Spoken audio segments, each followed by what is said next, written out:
What I'm going to show you today is how to properly test an IGBT. An IGBT stands for insulated gate bipolar transistor. Right here I have drawn out two IGBTs in series. It has a gate, a collector, and an emitter. A normal bipolar junction transistor would have a base, collector, and emitter. An IGBT has a gate, so it is similar to a MOSFET. This side of the IGBT is like a MOSFET. This side of the IGBT is like a bipolar junction transistor. So the benefits of an IGBT is it can handle high voltages and high currents between the collector and the emitter. But it also can be biased on by a small voltage between the gate and the emitter. This diode right here protects the IGBT from reverse currents. It lets the current fly back. Sometimes they call it a flyback diode. If I were to put my meter leads right here, I would read the voltage drop across that diode. Some IGBTs don't have that diode, so that's something that you're going to want to look up a spec sheet to see if that diode is. Most do, some do not. So if I would put my meter leads here, I should expect a diode voltage drop. If I were to put my meter leads here, I will get what my meter usually would say OL, which means open lead. I won't get a voltage drop because the current can't pass through this diode and the current can't pass through this collector emitter junction. So, a standard package on a three-phase inverter section, you'll see, is right here. Right here I have a three-phase, a motor driver. You'll see this, it'll usually drive a three-phase motor. Right here's an IGBT package, right here's an IGBT package, and right here's an IGBT package. I call it a package because each one has two IGBTs in it. If you look closely here, this point right here is the collector 2, emitter 1. If you go back to my drawing, you'll see why they call it collector 2, emitter 1, because that's where the two IGBTs are connected together. It is the collector of the second IGBT. That's why they call it collector 2. And it's also the emitter of the first IGBT. So they call it, as you can see over here again, collector 2, emitter 1. Then we have here emitter 2, and we also have collector 1 right here. These little pins right here don't carry much current, so you can see that one's called gate 1 and emitter 1.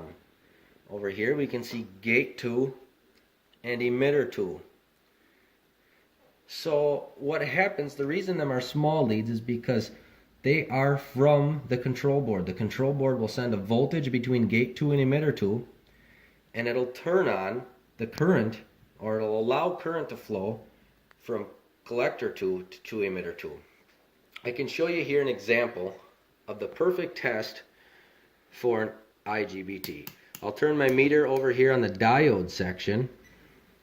So to start testing this thing, there's one crucial part that nobody will ever tell you.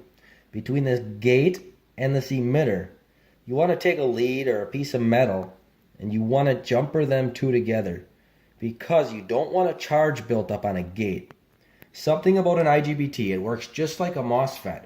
If you have a charge built up on the gate, it will conduct. So the gate of a MOSFET and the gate of an IGBT both look like a capacitor, sort of. If you were not to short these out, there might be a charge on the gate, and there would be a potential that you'll be able to get a current flow through the IGBT when you shouldn't. So on these gate to emitters, I want to short them out. Firstly, I want to make sure they're shorted out before I begin any testing. Remember, on a meter, when you're on a diode test, there's a voltage applied to your red node, and the black node, or the black lead, is where the voltage is going to run to. So out of this, I'm going to get a charge to flow out of this lead into this lead. And it measures the voltage drop to break the bias, or the bias voltage drop. So the first thing we want to check here is we want to apply this voltage to the ground. So we want to make sure that nothing, watch, you can see open lead, which is what we want to see. Got to make sure nothing on this IGBT is touching the ground.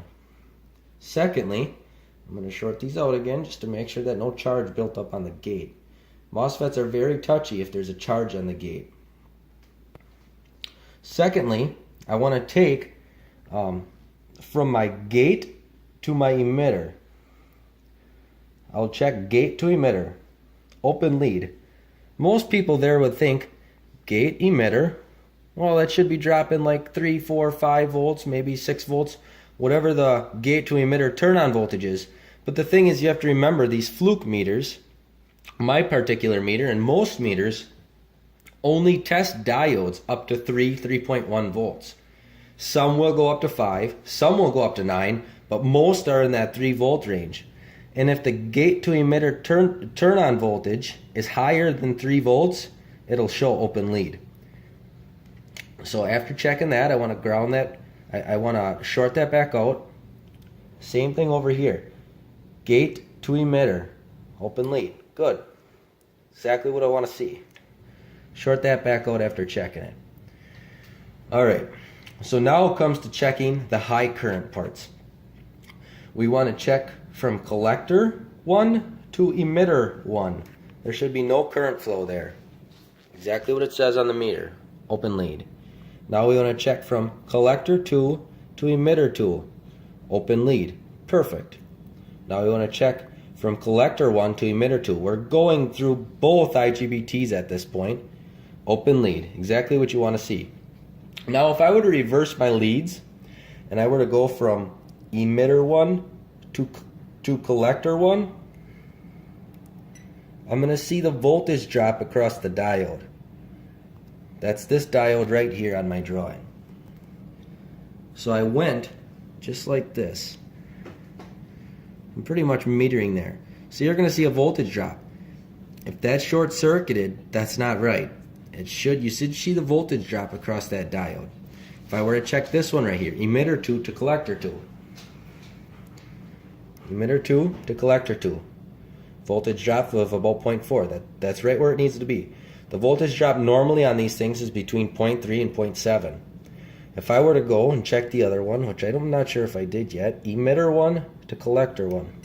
You see that voltage drop also. Now if I check both of them, I can see double the voltage drop because I'm going right here from emitter 2 to collector 1. So I have the voltage drop here and the voltage drop there. So it's double the voltage drop. Things you want to check to make sure. Want to make sure you don't have any connections from gate to virtually anything. You shouldn't have anything from the gates to anything. Perfect. That is a good IGBT right there. One thing that's going to screw people up, I want to reiterate this. If I were to charge up my gate, remember there's 3 volts on that red lead and there's 0 on the black. So I'm charging up my gate right now, and that is actually gate 1. That, because it's like a capacitor on the input of the MOSFET, I just charged up my gate, and now my gate 1 to emitter 1 has a charge on it, so my collector 1 to emitter 1 will allow current to flow. Let's see if I can prove that.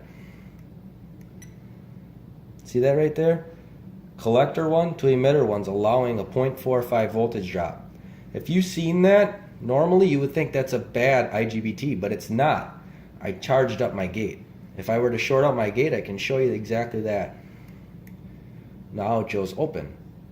So that's a way you can get confused by testing these. You want to make sure your gate to emitter is short, and then you do your diode checks. You can also do ohm checks, and you'll see relatively similar responses. But for MOSFETs and for IGBTs, it is much easier if you have a diode test on your meter.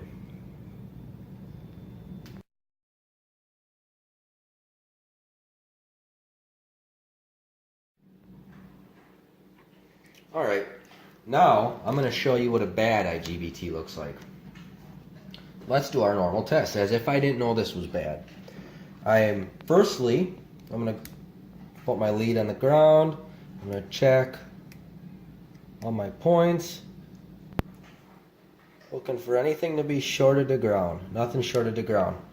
Remember, I'm going to short out for a second my gate 2 emitters. Now I'm going to put my lead on the collector 1 to emitter 1. Open lead, the meter shows. So that's right. Now collector 2 to emitter 2. Open lead. That looks good. Now I'm going to do it collector 1 to emitter 2 to go through both IGBTs. Open lead. I don't know if you can see the meter at that height, but yeah, open lead. There. Now I'm going to take and reverse them just to make sure that that diode's in there and that's not short-circuited in a backwards direction. So to do that, I would go from emitter 1 to collector 1. And I see 0.39, so I can see that diode's there like it should be. And I'm going to check the other direction, 0.39. And I'm going to check through both of them, 0.78. So that all looks good. So far the power section of this IGBT checked out. Nothing's grounded. I'm going to jumper gate the emitter before I check any connections. Remember, nothing should be connected to the gate. So I'll check everything here. Open, open, open. Open. Can even reverse our leads. Open, open, open, open. I'm going to short that back out. Short this back out. Go from this gate. Whoa. See what we have there? We have a short between the gate number 2 and collector 2 emitter 1. So if I go over here, we have a short from gate 2 to collector 2 emitter 1. That is absolutely no good.